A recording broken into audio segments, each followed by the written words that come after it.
Malay na tong ishe nang bay malayo hinke tagay nang hakchal kharito talo mo chang renai no khani athukiri abono shaboshiato ang bonang bay mo chang rito ngai abono denang vanai to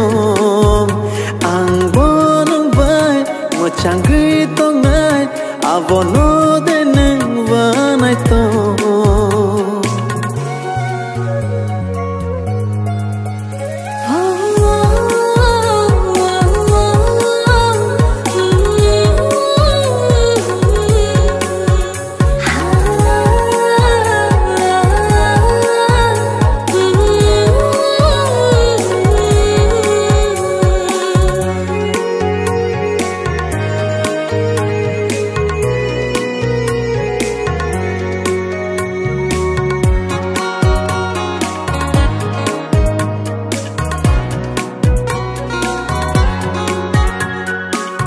Shiyari lob lob kelai ja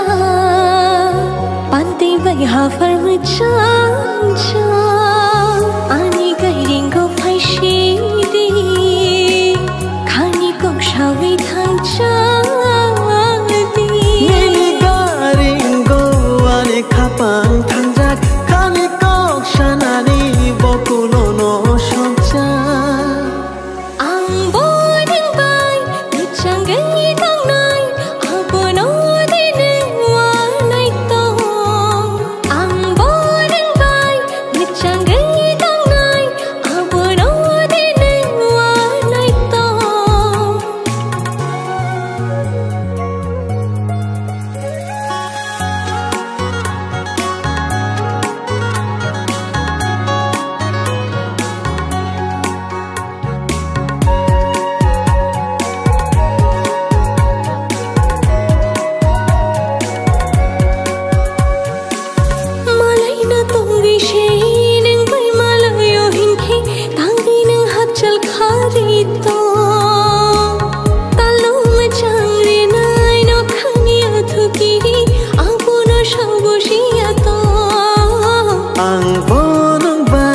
mo chang ghi to ngai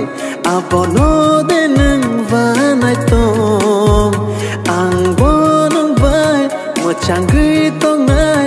abono denang vanai to